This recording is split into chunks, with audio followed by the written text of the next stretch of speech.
The word iconic is overused, but Valkyrie really is an iconic route. It's the route of Western grit. It's the one that first comes to mind for me. And I think the reason it's so appealing is because its aspect. There's just so many good photos of that main face, that incredible flake and the traverse out and down. And that position just looks unbelievably wild. It's basically a route that climbs through more extreme territory, but just the path just happens to be VS. I mean, it's definitely a punchy 4B. Like, I think, yeah, you gotta have a few skills going on. That's for sure.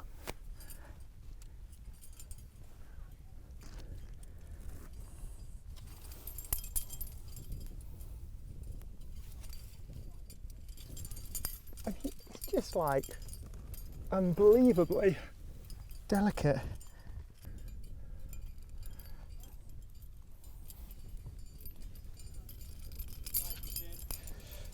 Oof.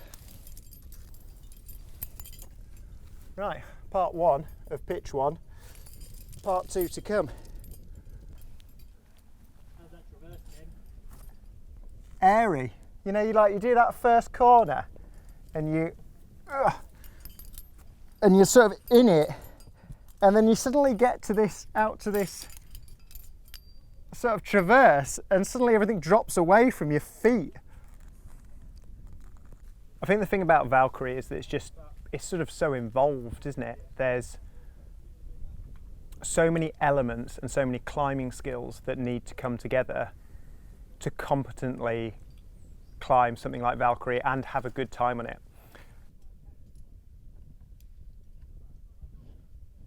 Just out of reach, you got to use some like slinging action. Oh, but yeah, but it's fully lasso. I missed lassoed then. Hang on. Oh, come on, third time lucky. Safe. What a great pitch.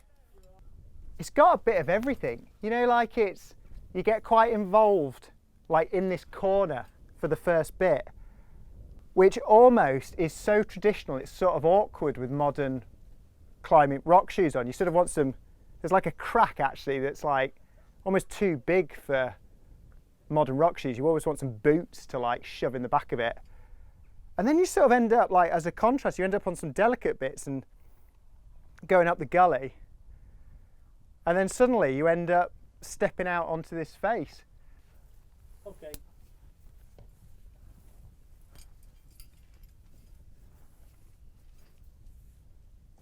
So it's first climbed by Peter Harding, and Peter Harding is, I think, a really underrated climber in climbing's history. In a sense, I think he was eclipsed by the likes of Joe Brown and Don Willens, who came just the generation after. But Peter Harding put up some unbelievable routes in the peak, routes like Valkyrie, routes like Suicide Wall at Crackcliff, which at HVS, you know, is a really long and sustained pitch and would have been, again, mind-blowingly difficult and mind-blowingly bold back when it was first done. So Tim, there's some good news and some bad news. Yeah, give it to me. The good news is I've got some methodology that means you can have a top rope all the way. All right, good news. Yeah. The bad news is that you still have to do quite an obscure down climb. But the good news really counters the fact that it's a really odd situation to be in. And I think rope work on this pitch is absolutely key. So let's try and ace it. All right. Top tip number 1, just shove your body and feet and all the rest of it into the crack.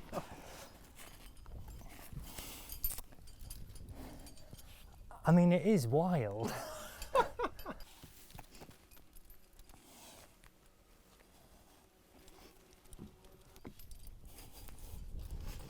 Here he is. But there's this great sling, and the key, Tim, my top tip, is if you just clip that with that, And that is the only piece of gear I'm going to clip on this rope. So when I belay, I'm straight above you and you get a nice top rope. All right, we like it. The bad news is I've still got to figure out how to down climb this thing. And it is quite weird. Whoop. Because most of the time, Tim, in my experience of playing the rock climbing game, you tend to go upwards. It feels a bit weird when you're going down. And this feels even weirder because not just are you going down, but it's also just quite, as I say, stubborn.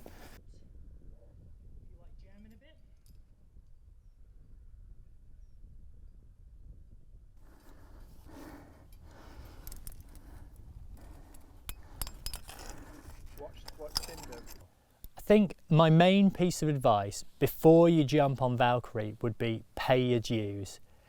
Don't just jump on this, because if you started climbing, say, in the lakes in North Wales, places where there are holds, that down climb on that flake would be alarming because there's a lot of crack and not as many holds, and you want to know how to jam in them. You want to feel comfortable and competent, or else it'd just feel really alarming.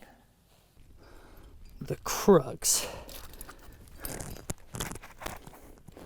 and that is the step across, which in 1946, Tim, must have felt absolutely insane. In 2024, it still feels insane. Yeah, so Tim, I'm going to extend the pieces of gear I'm about to place here with these slings, because when I go around the corner, I'm not going to see you until I pop my head up directly above you near the belay. So the last thing I want is to get on that top slab and have the worst rope drag imaginable, which is totally possible, but long slings will save the day. I think picking the right day is quite important.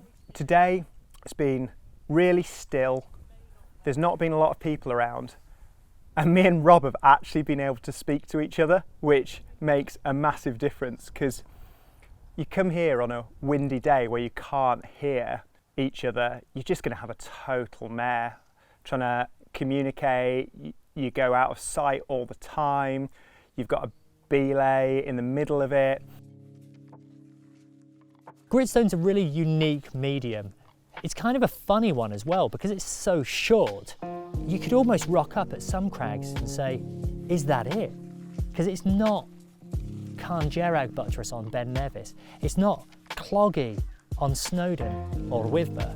It's short, but it really packs a punch. And I think the thing as well that keeps me coming back to it is that subtlety. It's that friction, it's that texture, it's the really incredible movement that you get from it. It's small, but it's mighty.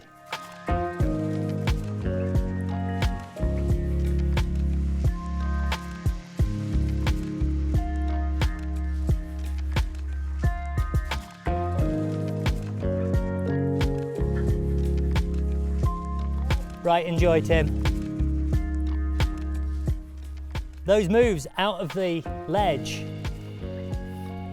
are feisty.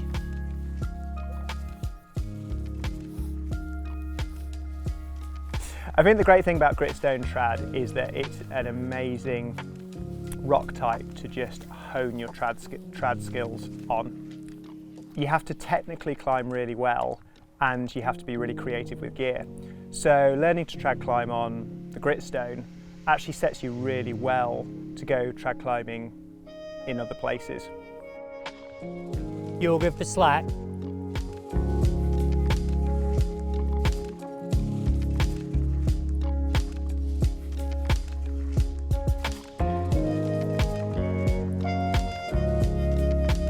What a route.